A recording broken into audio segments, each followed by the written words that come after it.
Vamos pedir ao Espírito Santo que venha ficar conosco nesse momento todo especial em que nós precisamos descobrir sempre mais essa verdade de Deus. Vinde, Espírito Santo, enchei os corações dos vossos fiéis e acendei neles o fogo do vosso amor. Enviai, Senhor, vosso Espírito e tudo será criado e renovareis a face da terra. Oremos. Ó Deus, que instruístes os corações dos vossos fiéis com a luz do Espírito Santo, fazei que apreciemos retamente todas as coisas, segundo o mesmo Espírito, e gozemos sempre de sua consolação, por Cristo nosso Senhor.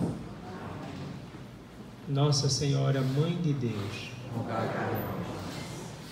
Eu sei que cada um aqui tem seu título especial de Nossa Senhora, não é? Mas eu acho que esse título, Mãe de Deus, ele nos coloca dentro de uma dimensão cristológica muito forte. Inclusive, vou trabalhar com ele no próximo curso teológico, lá no lado peregrino. Vamos falar sobre o Concílio de Éfeso, então vamos entrar em cheio desse tema. Pois bem, nós vamos falar sobre a compreensão do dogma, a verdadeira compreensão do dogma. É um tema que precisa ser levado muito a sério no nosso tempo. Eu acredito que há uma perda muito grande do sentido da palavra dogma ou da dogmática da igreja. Algumas pessoas acham isso muito pesado. Falar desse tema é algo pesado, falar disso é algo que não tem sentido. A gente não pode fazer uma coisa sempre pensando em dogma, nessas coisas. Não, tem que ser livre disso, tem que ter uma liberdade. Então se fala muito sobre isso. Dentro e fora da igreja, mas fora não interessa muito para a gente. Interessa dentro da igreja. A minha pergunta diante disso é: será que nós estamos verdadeiramente entendendo o significado não só da palavra dogma, mas daquilo que é dogmático na igreja? E aí eu passo a cutucar um pouco vocês, mas será que a igreja ela em si ela já não é dogmática? Será que o cristianismo em si não é dogmático? Depois, o que nós entendemos por dogma? Será que não é aquilo que nós talvez tenhamos visto e ouvido na universidade, em alguns cursos, quando se diz, olha, uma pessoa dogmática, o dogma é como se fosse uma coisa fechada, um peso, alguma coisa que nos bloqueia, que não nos permite refletir e ir além. Às vezes a imagem de dogma na cabeça da gente passa a ser como que uma forma de pressão, algo opressor, algo... não dá para entender, que tira a liberdade da gente, seria mais ou menos isso. Talvez interpretando o dogma como aquelas verdades fixas, científicas, por exemplo. A ciência tem seus dogmas, toda ciência tem seus dogmas, se a gente for pensar na palavra dogma desse jeito. Quando você diz que a água ferve a 100 graus Celsius, então você tem um dogma científico aí, ou químico, que está dentro da ciência. Então veja, nós temos determinados detalhes dos quais a gente não pode fugir. Mas quando a gente trata de dogma dentro do contexto religioso, católico precisamente, a gente pode com certeza afirmar que não tem nada a ver com a forma dogmática de se pensar em faculdades, em cursos, em tudo isso. Nada a ver. Você começa a descartar isso. Primeiro porque o dogma em si, ele não fecha, pelo contrário, ele abre os horizontes. Não, padre, fecha, a gente vai ter que seguir aquela coisa daquele jeito. Não, ele abre os horizontes. Depois o dogma não é uma coisinha, um pontinho qualquer que está ali, que você deixa aquele ponto ali e sai para fazer outras coisas. Não, ele tem em vista toda a dimensão da vida da pessoa. Então o que é que acontece hoje? Nós estamos vivendo uma época, quer dizer, a igreja sempre passou por isso, não é novidade que algumas definições da igreja sejam criticadas por alguns. A igreja sempre passou, mas hoje a coisa está ficando assim de modo absurdo. Porque por não se entender mais o que significa uma doutrina, não se entender mais o que significa um dogma, e havendo a confusão com relação a dogmas universitários, científicos, as pessoas querem trazer isso para dentro da igreja. E aí a imagem de igreja que tem é aquela imagem falsa externa e não interna. Eu vou dar um exemplo para vocês, muito claro. Nós tivemos o Concílio Vaticano II, estamos vivendo ainda na época do Concílio Vaticano II. Mas na prática nós tivemos 2 concílios. O concílio da igreja e o concílio da imprensa. E a pergunta é, qual concílio venceu no cotidiano das pessoas? O concílio da imprensa. Então, até mesmo dentro da igreja, muitos levaram a sério o que dizia a imprensa sobre o concílio, e também aqueles de má fé dentro da igreja que passaram para a imprensa o que queriam, e aí a maioria ficou com esses conceitos que até hoje dá trabalho para você trazer o pessoal para dentro da realidade da igreja, para dentro da realidade do concílio. Quem trabalhou muito esse tema foi o Papa Bento XVI.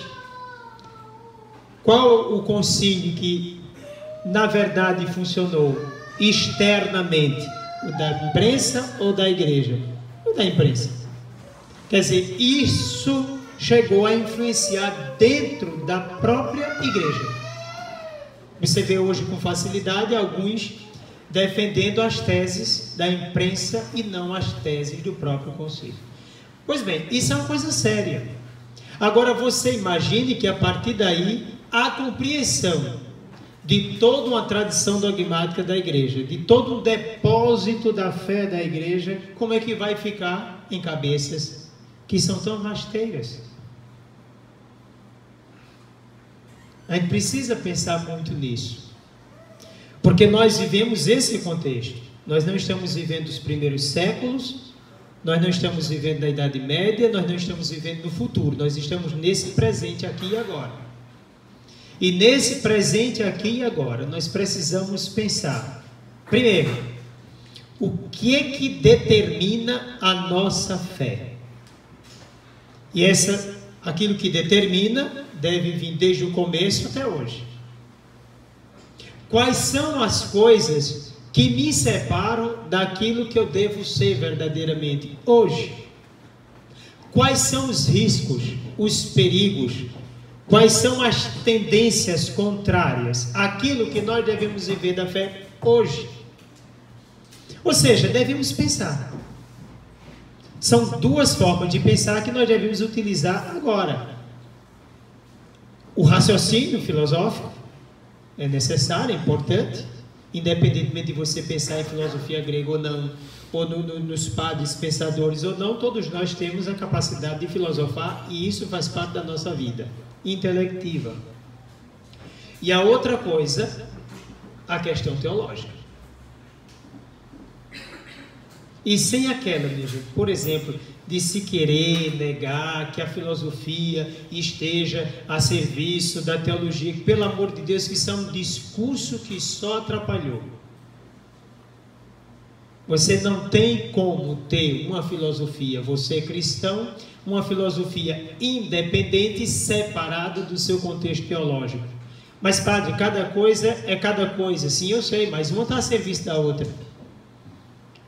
Os padres no começo, e a gente coloca aqui precisamente Santo Agostinho e Santo Tomás de Aquino, eles souberam usar a filosofia a serviço da teologia.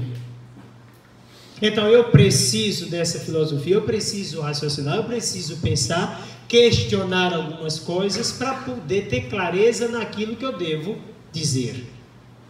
Então a filosofia está, de fato, a serviço do conhecimento teológico.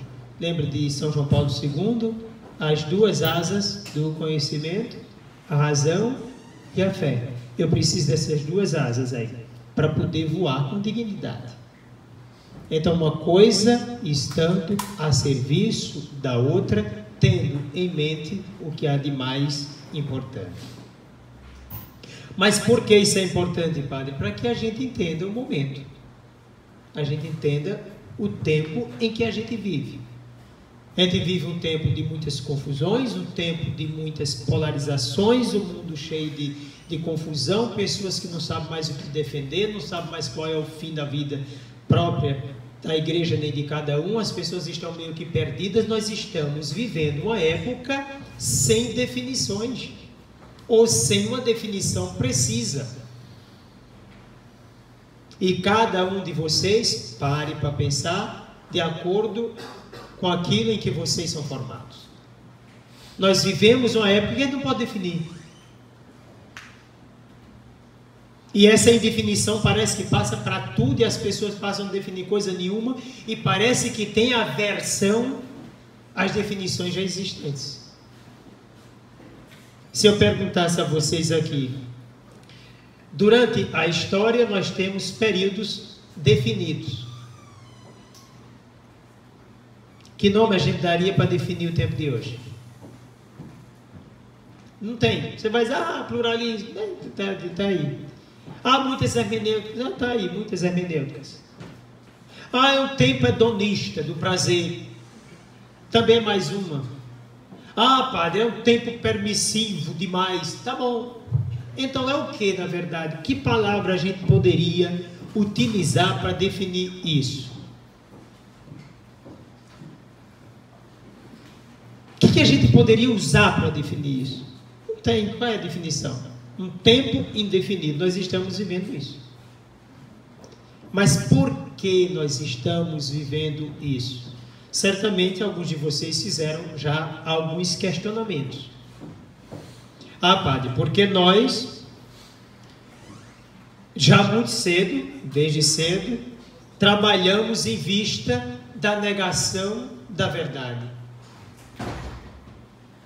É verdade. Isso eu não quero falar fora não, eu quero falar dentro do nosso contexto, da igreja.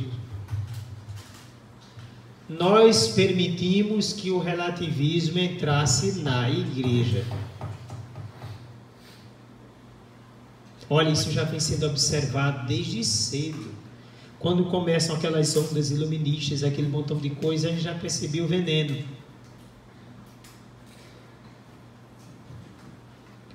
Porque até então, o que é que se entendia como a verdade? Deus, né? Jesus Cristo, a verdade está no trono. Aí quando muda daquela fase falsamente dita de idade média, uma fase de 1000 anos, a gente está numa nova fase, ainda não chegou nem a isso. Depois chamar de média, uma coisa de 1000 anos, ser média é meio complicado. Depois ser trevas é outra complicação. Pois bem, aí tira essa imagem aí, passa para outra fase. Qual outra fase? Tirar a verdade do trono e colocar o homem. Mas o homem estava no trono quando a verdade estava lá. Mas tirou a verdade do trono e colocou o homem, nem a verdade está no trono, nem o homem. Tanto é assim que hoje, nem Deus e nem o homem estão mais no trono. Quem é que está no trono? Ninguém sabe quem é que está no trono mais hoje. As indefinições, repito, são grandes. Quem está no trono hoje? A pessoa mata um cachorro, há uma movimentação mundial que é capaz de matar todo mundo. A pessoa mata uma criança e não tem nada. Veja, quem é que está no trono hoje? Aí você acredita que essa mentalidade, que troca um cachorro por um ser humano, com respeito aos cachorrinhos, eu não sou contra os cachorrinhos, cuidar dos cachorrinhos, dos animais, Eu só estou fazendo aqui a título de comparação. Então, uma mentalidade que trata um animal com mais dignidade do que uma criança, você pode esperar o que dessa mentalidade? Como é que eu quero que essas pessoas entendam o que é um dogma, se elas não entendem de um ser humano com relação a um cachorro? Minha gente, a coisa é muito séria.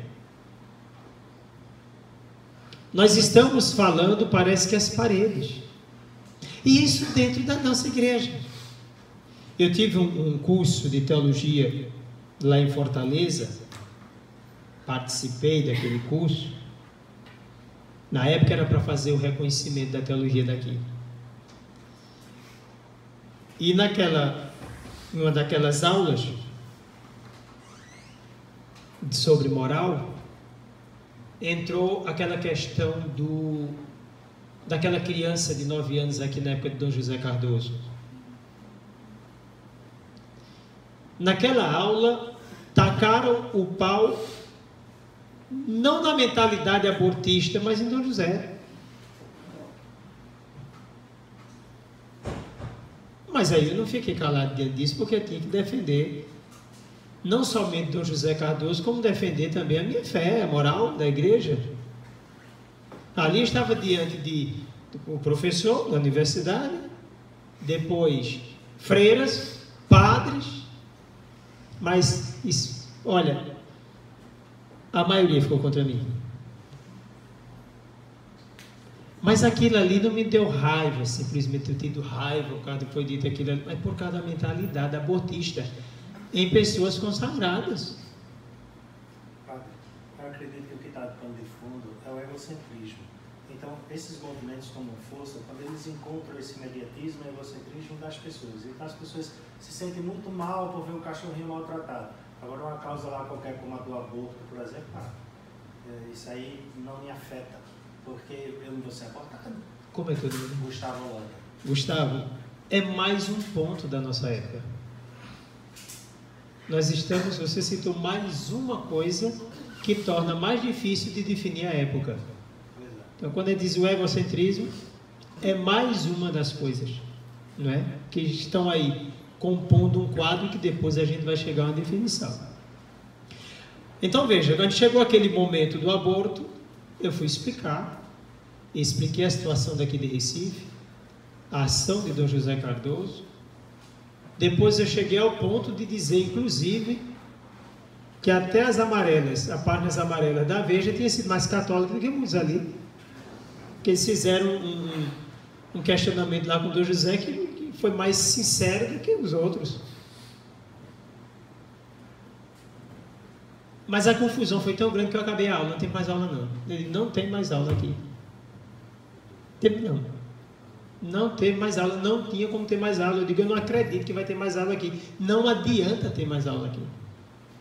Depois a gente já tinha vindo de um momento de encontros, e aí naqueles encontros o padre declaradamente disse a mim que o embrião poderia sim ser usado na pesquisa. Se mata o embrião, pode? Não pode, o que tem? Eu digo, mas você aprendeu isso onde? Qual é a sua igreja? De onde você veio? Qual é a sua doutrina? Não, aí o peso, o ambiente, a situação, eu digo, meu Deus do céu, a confusão está dentro de casa. As pessoas não têm mais lucidez naquilo que deve acreditar, naquilo que deve colocar na prática da vida. Então não mira um futuro. Aí eu pergunto, quem está na cadeira hoje? Ninguém sabe, está tudo perdido nesse sentido. Falta rumo, referencial. Mas onde é que está o referencial? Então, trabalhar uma questão dogmática numa mentalidade rasteira, relativista, ao extremo, é complicado. É complicado. Isso é um desafio tremendo para a formação dos consagrados e para a formação de todos os batizados. É um desafio. Porque primeiro você tem que levar a pessoa a descobrir que a verdade é absoluta. Você imagina colocar essa palavra absoluta na cabeça de quem contraditoriamente diz que tudo é relativo. Quer dizer, faz uma observação absoluta de algo que é relativo. Então, é uma contradição. Então, imagine, eu preciso falar para uma comunidade, para uma sociedade, para um povo relativista de coisas absolutas. Como é que eu vou fazer isso? Jogando as palavras, jogando as definições, jogando os conceitos? Ou eu preciso primeiro preparar essas pessoas para se desvincularem desse relativismo triste e começar a descobrir que existem coisas que são absolutas na vida da gente? Enquanto não houver essa possibilidade, a gente não vai conseguir ir a lugar nenhum. E como é que a gente vai conseguir agora, também a partir disso, com esses encontros, com formações, com esse objetivo tão bonito que cada um tem aqui, de manter-se firme na fé e tornar essa fé cada vez mais clara e evidente para todos? Primeiro, com paciência. Segundo, com convicção. Tem que ter uma formação segura. Eu tenho que saber de fato o que é. Porque senão a gente termina entrando também por outros blocos. E aí a gente cria outro obstáculo. Então, se a realidade já está polarizada, então eu vou ter mais um polo do outro lado para complicar a situação. Então, como é que eu vou fazer? Como é que uma pessoa de Deus age? Com a verdade. E a verdade não se prende a coisa nenhuma. Parem para pensar. A que a verdade se escraviza? A nada. A nada. Precisamos ser livres nisso. Eu não protejo a verdade é quem me protege. Eu não sou defensor da verdade, a verdade é quem me defende. Porque a verdade, ela escapole, ela não está presa nas minhas mãos. Ela é que faz com que eu seja o que sou e melhore a cada dia. Porque a verdade, para além de uma definição, é uma pessoa. E essa pessoa é Jesus Cristo, é o Logos do Pai. Então a verdade é quem me escolhe, a verdade é quem me guia, a verdade é quem determina o horizonte da minha vida. Então jamais devo chegar e dizer, eu vou proteger a verdade no tempo de hoje. Não precisa, a verdade não precisa de protetor nenhum. A verdade em si mesma já é liberdade e libertação. Cabe a nós agora fazermos o contrário. Ao invés de estarmos na defesa, vamos partir para a acolhida. Eu preciso acolher a verdade. Claro, aí na hora que eu acolho a verdade, eu me torno um testemunho dela. Um testemunho da verdade. E esse testemunho da verdade nasce não porque eu quero ser um testemunho, mas porque naturalmente quem abraça o que ama, revela o amado. Naturalmente. E nós vamos trabalhar com isso. E isso é importante. Nesse ambiente onde a verdade é amada, nós vamos encontrar o dogma e entender o dogma. Então, algumas coisas, para além disso, eu trouxe para vocês aqui. Primeiro problema, a interpretação do próprio ser, da história e do mundo. Então, essa interpretação do ser, da história e do mundo, exige um pouco de filosofia para isso. Precisamos pensar na beleza do ser. Atualmente, o homem concreto que somos não tem nada a ver com a pura objetividade. Claro que não, nós temos a objetividade e a subjetividade. Depois vem o questionamento sobre o real. O real existe sempre em um certo contexto histórico e cultural. Mas não somente nisso, dentro de nós, de forma abstrativa.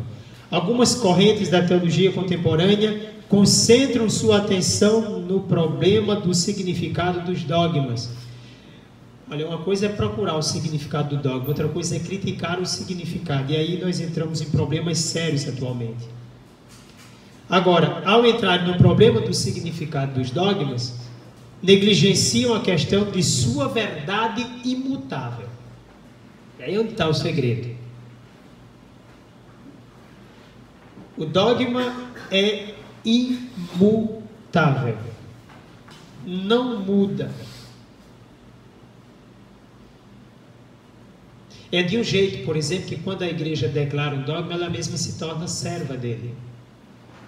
Ela tem o poder de declarar, mas não tem mais o poder de desfazer. O que eu acho interessante é que tem muita gente dentro da igreja que se acha no poder de desfazer dos dogmas. Aí entra na crise do contexto todo sobre o qual falamos aqui. Quais teologias entram nesse ponto? Aí nós temos uma série aqui que eu coloquei para vocês e vocês vão analisar depois com mais profundidade. A teologia da libertação. Aqui nós temos dois sentidos para a teologia da libertação. A teologia da libertação, enquanto se preocupa com o social a partir da missão evangelizadora salvífica, e aí está correto, faz parte do contexto. Ou então a teologia da libertação radical, que é aquela que tem como motor o problema socioeconômico e cultural. Então a salvação está na salvação econômica, no bem econômico e social. Aí é um desespero. Depois da teologia da libertação, nós temos a teologia feminista. A teologia feminista, ou do ponto de vista do feminino, se ela procurasse ver a mulher dentro do projeto de Deus, segundo a Sagrada Escritura, como as santas mulheres, ok, tudo bem. O problema da teologia feminista é quando radicaliza, e aí já não se vê na Sagrada Escritura aquilo que de fato dignifica a mulher que elas pensam em ser. E aí cria um sério problema, porque fogem da palavra de Deus, fogem da tradição, fogem de tudo, e aí deixa de ser uma teologia para ser mais uma manifestação daquilo que está dentro dessas pessoas, né? Querem seus interesses, não se dobrar à revelação. E aí nós temos algumas teologias que decorrem dessas duas. E aí vocês vão analisar também. Uma teologia permissivista. É a teologia em que tudo é permitido, sem censuras, dogmatismo, disciplinas, rituais, etc. Nós encontramos alguns lampejos dessa teologia já no documento Instrumentum Laboris. Teologia panteísta também está presente ali e em muitas pessoas dentro da própria igreja. Tudo é Deus, tudo é manifestação de Deus. É como se eu visse Deus, não é ver que as coisas são de Deus, mas é como se aquele cachorrinho revelasse Deus, tudo revelasse Deus, Deus fosse em tudo aqui. A teologia cosmológica e a cosmovisão cultural, a interculturalidade, inculturação, diálogo entre espiritualidades, cosmovisões, também do documento Instrumento Laboris, cosmovisões amazônicas. Teologia indígena, liturgia, forças espirituais, sabedoria ancestral, são coisas que estão dentro dessa teologia indígena. E teologia de gênero, cada pessoa define o que deseja ser. Então veja, as aberrações elas vão acontecendo a partir de defeitos tremendos na falta de compreensão do dogma. Então você vai criando situações. É como, por exemplo, na época das outras grandes heresias do começo dos séculos. Você de uma vai para a outra, nega a divindade de Jesus, então já nega a divindade do Espírito Santo, pronto, já negou a trindade toda. Então negou a trindade, Deus não é mais trindade, Deus nesse caso seria só o Pai. Aí vem uma série de outras coisas, então o outro exagera, não, cada pessoa é Deus em si mesmo, pronto, 3 deuses, acabou a situação. Então um vai criando confusão com o outro, e aí ninguém sabe a que se chega e vira uma verdadeira Babilônia. A Torre de Babel toma conta do pensamento teológico. É o que está acontecendo hoje. E aí a gente vê por que tanta dificuldade, tanto problema com essa preparação do sínodo atual. Por quê? Porque nós temos ali problemas sérios a serem refletidos. Por exemplo, quando se coloca que a Amazônia é um lugar teológico e uma espécie, uma particular fonte da revelação. Pronto, aí acabou. Se ali é uma forma de ser uma fonte de revelação, isso quer dizer que a revelação não é mais o Evangelho, que tem a Sagrada Escritura e a tradição. E a gente coloca a Sagrada Tradição e a Sagrada Escritura como as fontes. O magistério como intérprete. Mas tudo isso vem da fonte que é Cristo, né? Aquele que vem revelando tudo. A revelação máxima do Pai é Cristo. E aí nós vamos entendê-lo pela tradição e no ambiente da tradição, na sua escrito, a Sagrada Escritura. Não, agora nós estamos diante de uma nova fonte, a heresia. Uma fonte particular. Que fonte particular é essa? Ou seja, quer dizer que eu não vou levar o Evangelho para dar luz e clareza àquela cultura. Pelo contrário, eu vou usar dela para iluminar, porque seria uma fonte. Veja como a coisa é problemática. E o que significa isso, padre? Aberrações. São aberrações dentro da forma da fé que nós vivemos e conhecemos.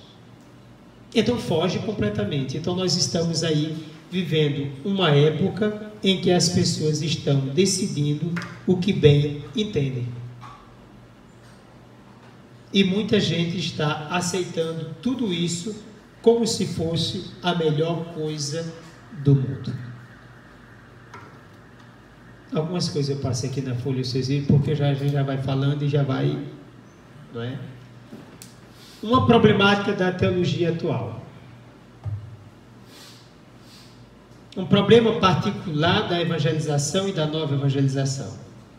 A teologia católica parte da certeza que a tradição da igreja, como também os dogmas por ela transmitidos, são afirmações autênticas da verdade revelada por Deus. Isso é a fé católica.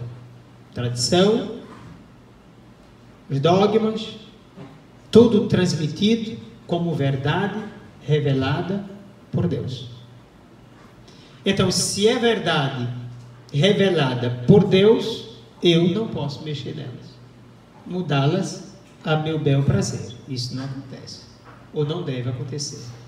A verdade revelada, transmitida pela tradição da igreja, é universalmente válida e imutável na sua substância. Se a verdade já é universal, ela tem a característica de universalidade, significa que independe do contexto cultural, seja africano, seja asiático, seja amazonense, aquelas pessoas vão conhecer aquela verdade e aquela verdade é a que vai iluminar todas elas. Não é universal? Não existem algumas coisas que são ditas universais? Direitos universais do ser humano, é isso que a ONU proclama? Direitos universais do ser humano. Veja, existem coisas aí universais, até não pensando do ponto de vista teológico, mas a gente já pensa nisso. Quais são os direitos universais do ser humano? O ser pessoa é um deles? Ah, e é? Mas aquela cultura, se não entender desse jeito, como é que você pode determinar isso para ela? Não, mas é universal. Sim, mas quem determinou? Outra coisa importante, quando a gente fala de dignidade, para entender isso, qual é a dignidade do ser humano? E essa é uma pergunta que eu faço a vocês. Qual é a dignidade do ser humano?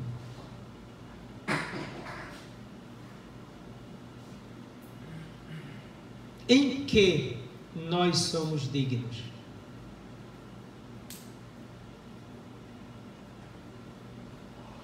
O que determina a nossa dignidade?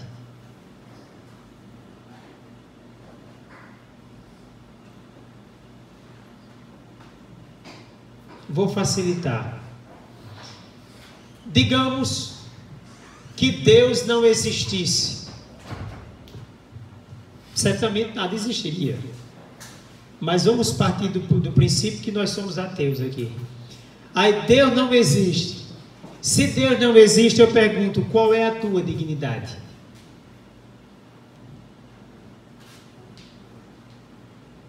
Onde é que está a dignidade se Deus não existe? Onde é que está o seu valor se Deus não existe?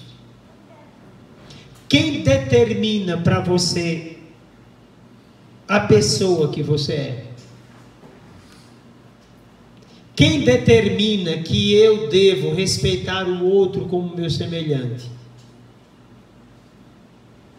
Quem determina que o outro tem dignidade? E aí você vai necessariamente para Deus. Se Deus não existir, minha gente, nós não temos dignidade nenhuma. Repito, se Deus não existisse, a gente não existiria, nada existiria. Mas eu quero dizer, partindo do princípio ateu. Então, se eu digo que Deus não existe, você não vale nada. Por que é que eu devo lutar por você? Por que é que eu devo me preocupar com você? Por que é que eu devo fazer o bem a você? Por que é que eu devo ajudar você? Por que é que eu devo alimentar um que está faminto? Por que é que eu devo ajudar alguém que está nu? Alguém que está hospitalizado ou preso? Por que é que eu devo fazer isso? Não existe um porquê, não existe nada que dignifique isso. Se eu sei que vou viver e vou morrer e vou para a desgraça, como você vai fazer isso também, todo mundo vai passar por isso, por que eu tenho que me preocupar com você? Por que eu tenho que prender uma pessoa porque está roubando e está matando? Por que eu tenho que fazer isso? Não haveria combate à corrupção. Por que não haveria combate à corrupção? Porque manda quem pode, obedece quem tem juízo. Onde não há Deus, manda quem tem condições. Domina quem tem riqueza. Então aquela pessoa pode, rouba o país, rouba a cidade, rouba todo mundo, mata muita gente. Ah, que é uma desgraça. Sim, mas o conceito de desgraça que você está dando a ela, por que existe esse conceito?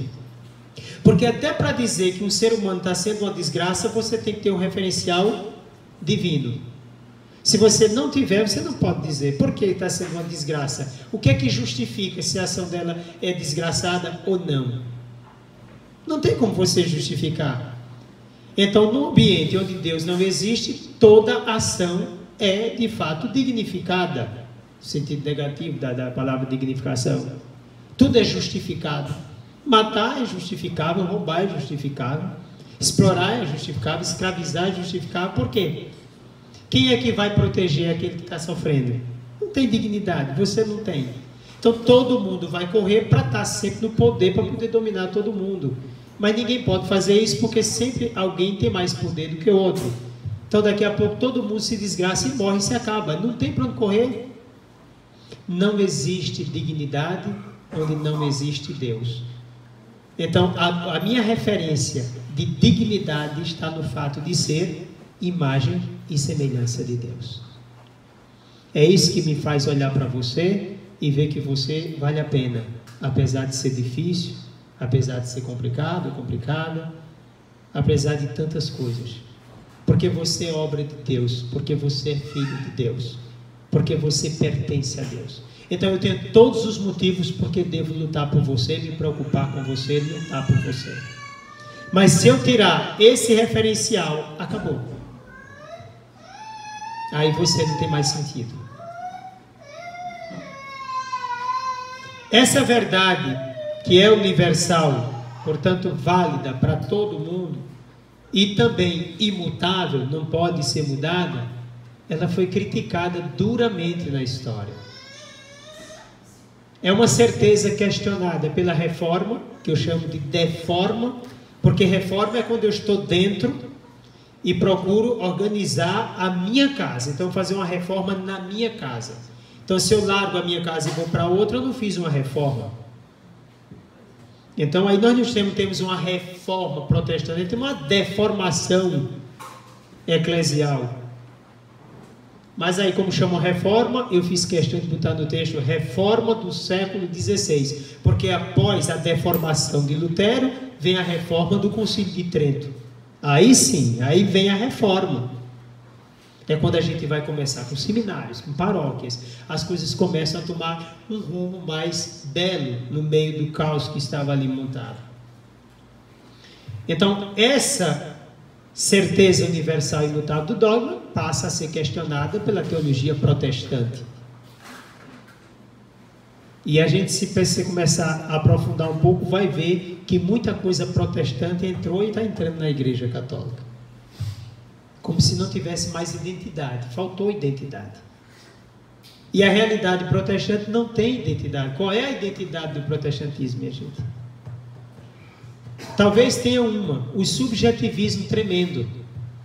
Se a gente quiser uma identificação protestante, é o subjetivismo.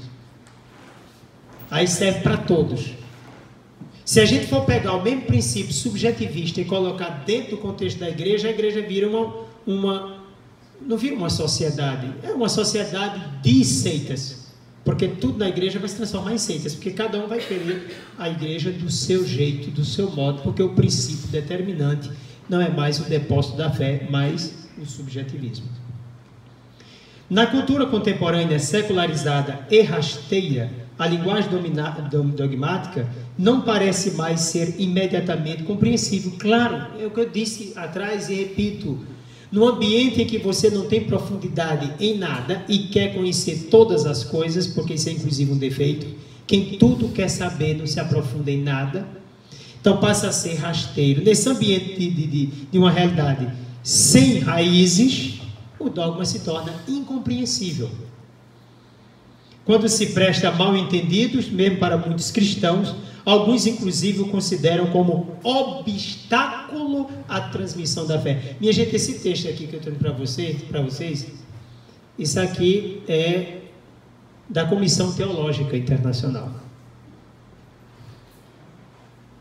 Até com figuras aqui da Congregação para a Doutrina da Fé, de 1969 até hoje. Até 2004, melhor dizendo. Então veja, pessoas que colocam dogmas como obstáculos à fé, à evangelização. Não entendeu nada.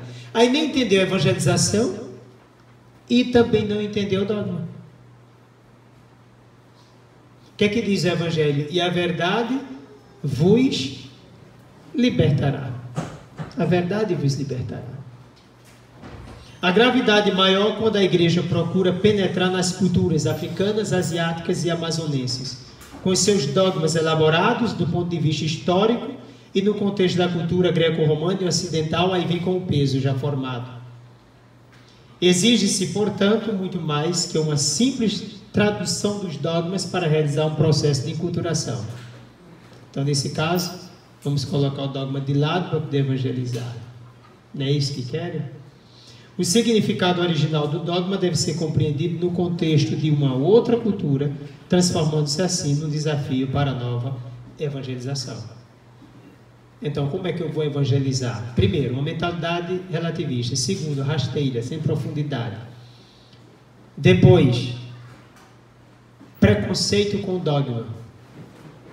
Como é que eu vou trazer essa verdade para uma realidade nova? É um desafio. Então, muitos nessa passagem de uma realidade dogmática para uma evangelização aí cometem os maiores abusos.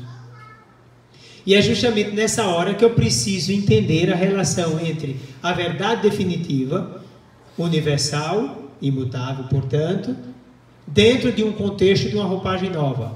Então, o que é que eu posso fazer? Mudar a substância do dogma? Não existe. Mudar o sentido do dogma? De forma alguma. Agora, eu posso compreender melhor o dogma? Isso posso. É o que nós chamamos de progresso no dogma. Não é na mudança do sentido. mas na forma de entendê-lo mais precisamente, que ele não muda nada no seu significado.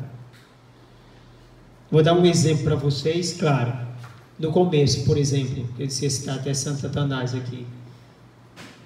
Mas Santo Atanásio, quando vai descobrindo, né, por que Jesus Cristo é Deus, e coloca no credo niceno.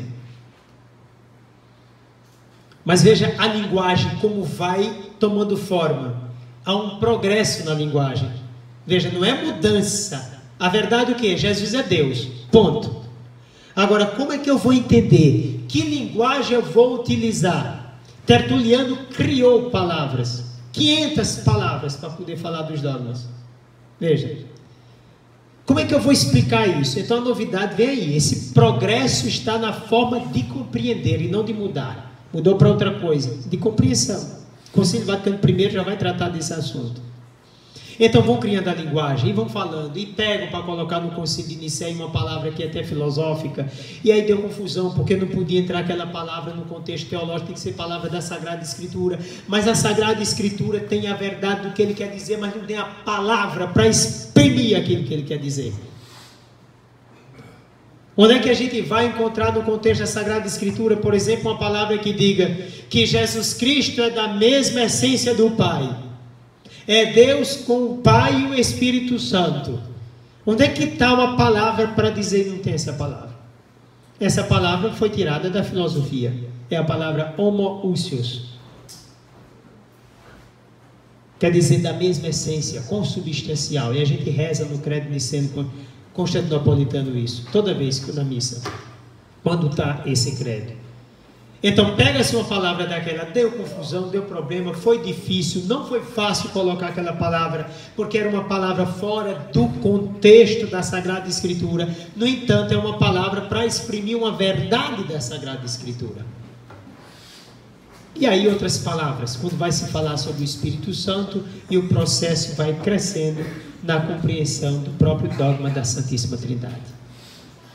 Vejam como é importante, vejam, homens, padres da igreja, pessoas que antes de qualquer coisa eram homens de Deus, pessoas de Deus, apaixonadas pela fé, pessoas apaixonadas pelo Senhor, que vislumbravam por aquilo que era salvífico, e quando tinha qualquer coisa que feria a salvação, não, jamais.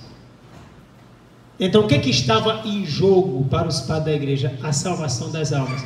Aquilo que está no último cânon do Código de Direito Canônico. Salus animar, a salvação das almas. Quer dizer, homens apaixonados por Deus. E essas pessoas gastaram a própria vida em benefício da fé, porque a fé é salvífica. E a proclamação da palavra, a proclamação dessa fé acarretou sofrimento. Santo Atanásio foi exilado 5 vezes, outros foram mortos por causa da defesa da fé, não mediram esforços para proclamar essa fé.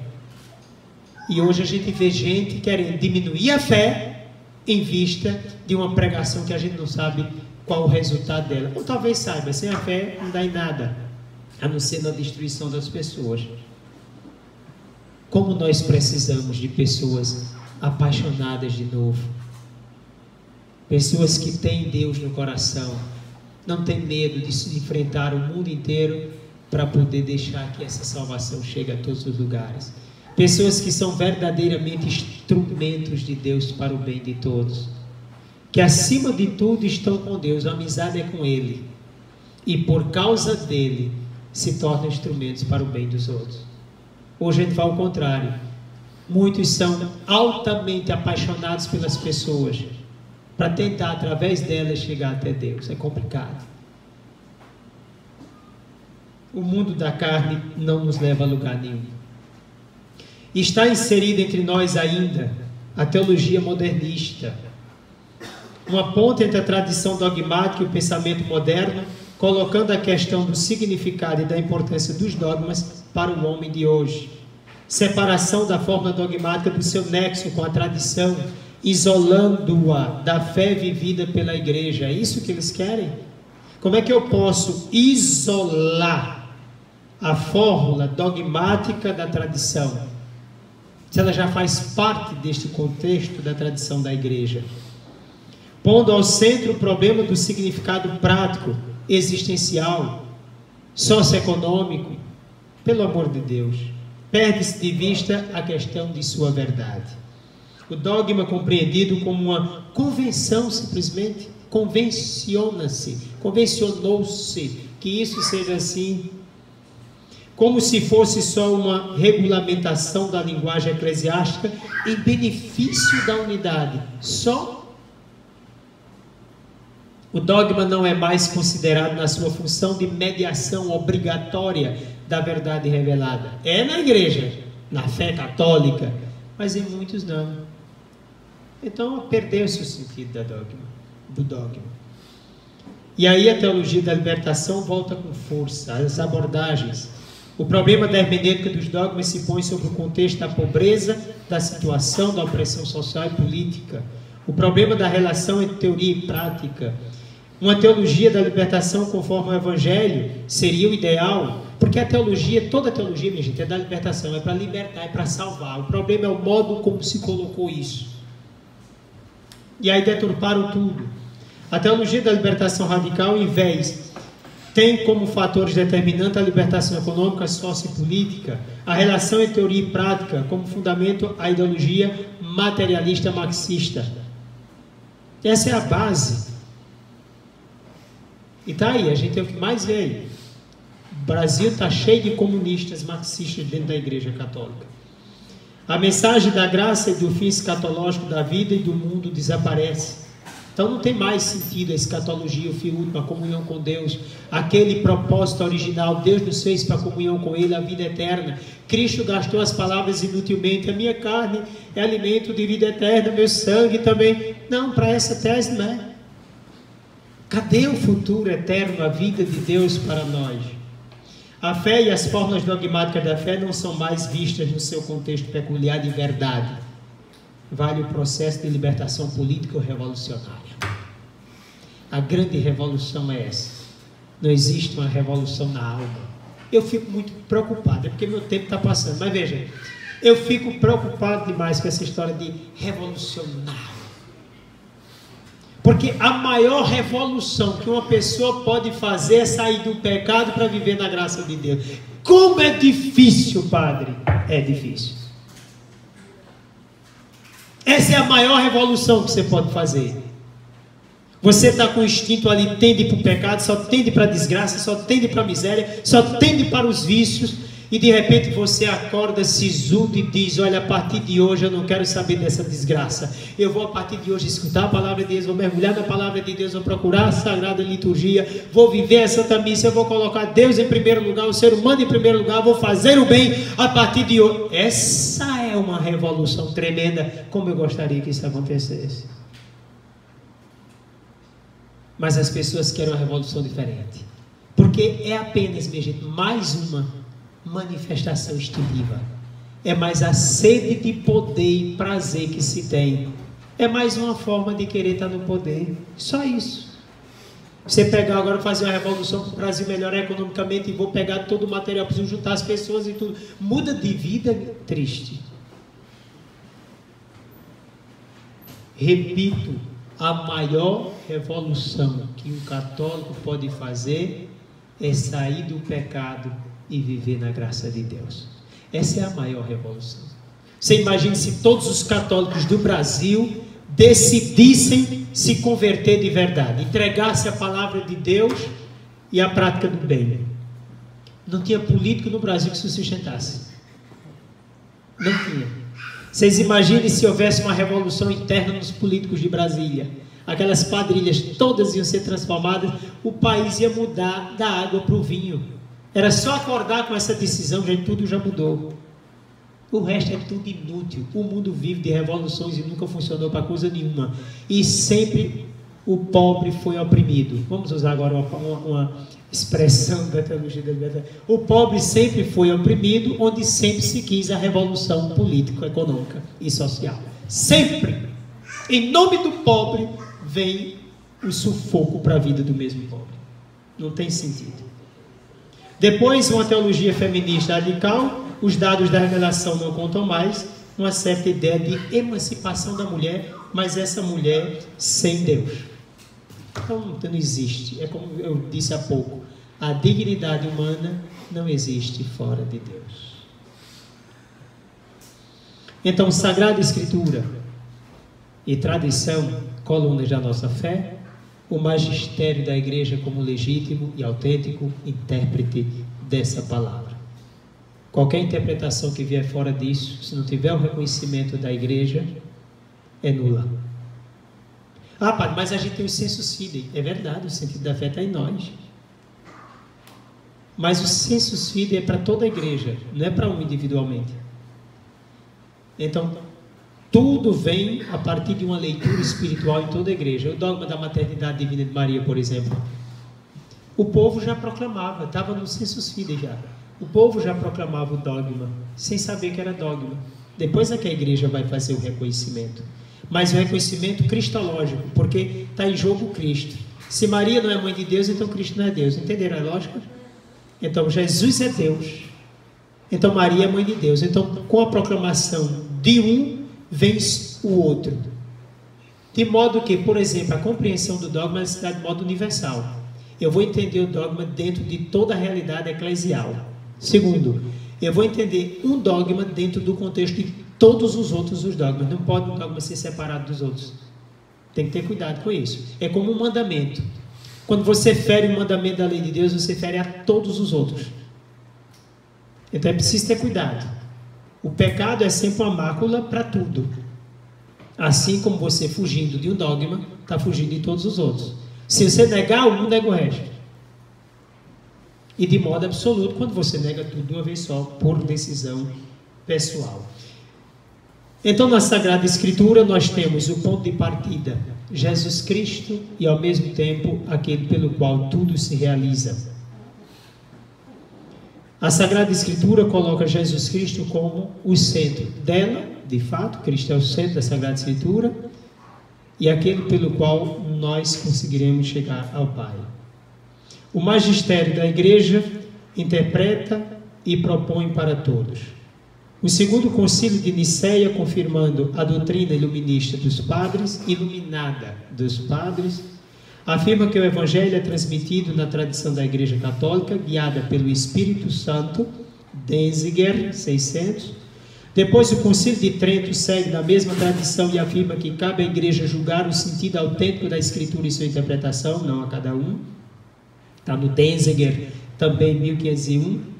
O Concílio Vaticano I reafirmou a doutrina de Trento, Denzinger 3007, indo além, reconheceu o desenvolvimento do dogma, como já expliquei, não no sentido, não na substância, mas na forma de entender o dogma. É preciso que a gente aprenda dentro desse contexto nosso. O Concílio Vaticano II foi colocado à parte, como doutrina, apresentou a doutrina da Igreja num contexto mais amplo, valorizou igualmente a dimensão histórica dos dogmas, ensina que o povo de Deus, na sua totalidade, participa do ofício profético de Cristo e, com a ajuda do Espírito Santo, há na Igreja um progresso na compreensão da tradição apostólica.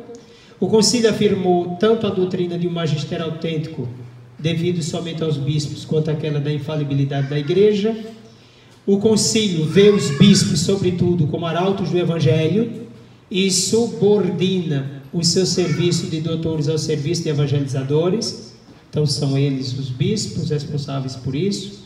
Esta valorização do caráter pastoral do ministério, do magistério, chamou a atenção sobre a distinção entre depósito imutável da fé, isto é, as verdades da fé ao lado, e a sua expressão do outro, e isso causou um dano. É importante saber a evangelização e o depósito, mas a prática disso é que criou muita confusão, como já vimos as teologias aí deturpadas.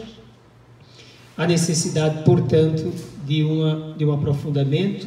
Declaração do magistério da Mistério Ecclesia serviu-se de tal distinção dessa, depósito da fé e evangelização, precisando-a e aprofundando-a contra a falsa interpretação própria do relativismo dogmático.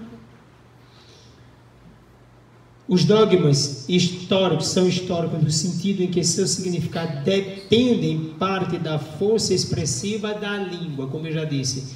uso de termos para poder explicar o dogma. Eu estou passando mais rapidamente aqui para a gente concluir, minha gente. Algumas notas são importantes, mas aí essas notas eu já passei para vocês, na medida em que estava falando. A prática do magistério eclesiástico deve tender a concordar com o seu caráter pastoral. A igreja vive do ide pelo mundo e pregar o evangelho. A sua tarefa, que é de atestar autenticamente a verdade de Jesus Cristo, coloca-se dentro da missão mais ampla da cura animarum, quer dizer, da salvação das almas. Atualmente, novos desenvolvimentos sobre os quais o magistério se posiciona, e aqui eu queria que vocês depois aprofundassem: problemas sociais. A gente vê muita gente preocupada com problemas sociais, direitos humanos, e aí a gente já vê direitos humanos. Para quem são esses direitos hoje aqui, principalmente no Brasil? A liberdade religiosa, o método histórico crítico, são pontos hoje estudados pelo magistério. Movimento hermenêutico, a estima pelas igrejas orientais, preocupação ecológica, nós temos vendo aí o exagero na instrumento labores. A evangelização desvinculada da dogmática católica por muitos, esse é um outro problema sério. Depois, a realidade pluralista, polarizada, relativista, permissiva e hedonista do nosso contexto atual. Tudo isso como forma de nós percebermos a questão da doutrina da igreja. Muitos outros pontos nós poderíamos ver, mas eu quero encerrar com vocês, até por causa da minha hora na Santa Missa, que tem a Santa Missa. Mas dizer para vocês, o que é que fica seguro? Primeiro dado importante: o dogma é uma verdade da fé. A igreja viu aquela verdade na revelação e a colocou de modo definitivo para todos os católicos, obrigando-os ao cumprimento dessa verdade. Então, o dogma é, antes de qualquer coisa, a verdade, uma verdade da fé. E uma vez descoberto, é colocado de modo definitivo e obrigatório para toda a igreja. Depois, o dogma não é uma prisão, porque aí você já percebe, é uma verdade de fé, não é uma definição de qualquer coisa. Se é uma verdade de fé, como é de fato, é colocado para a salvação, para a libertação das pessoas. Então o dogma não fecha. Por exemplo, o dogma de Maria, Mãe de Deus, não fecha o horizonte, pelo menos abre.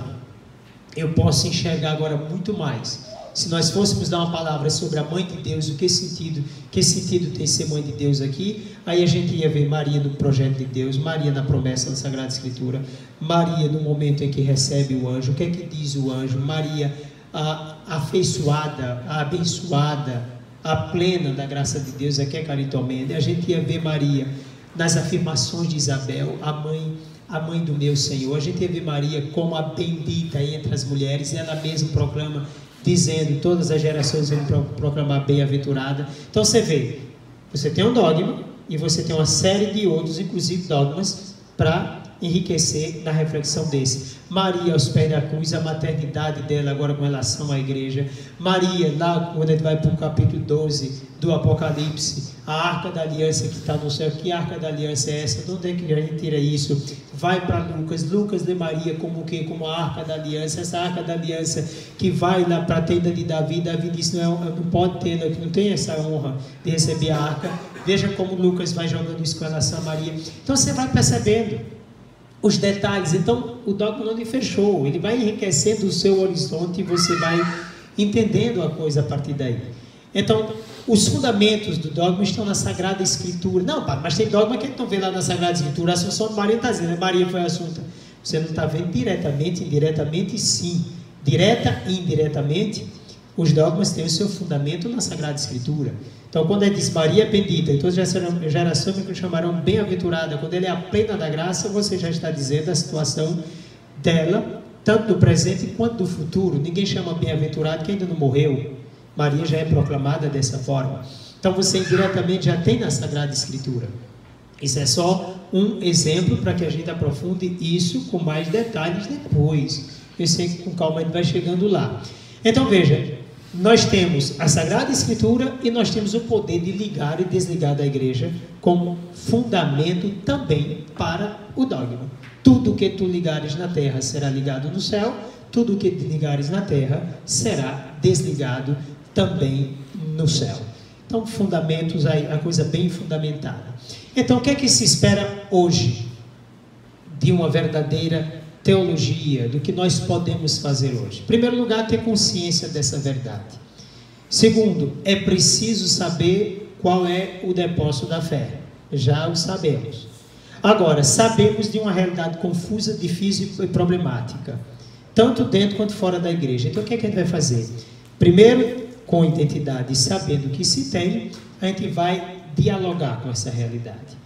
E nesse diálogo é que a gente precisa de palavras atuais para nos ajudar a transmitir a verdade que conhecemos. Não é mudar a verdade para dialogar, é procurar uma linguagem que seja bem atualizada, compreensível, para poder, através dessa linguagem, porque o dogma tem esse dado humano, a linguagem nossa, para exprimir essa verdade divina. Então precisamos dessa linguagem atual para poder chegar às pessoas e falar do mistério de nosso Senhor. Eu espero que vocês consigam ir em frente, aprofundem e sejam cada vez mais católicos e apaixonados por Deus e por sua igreja. Louvado seja nosso Senhor Jesus Cristo.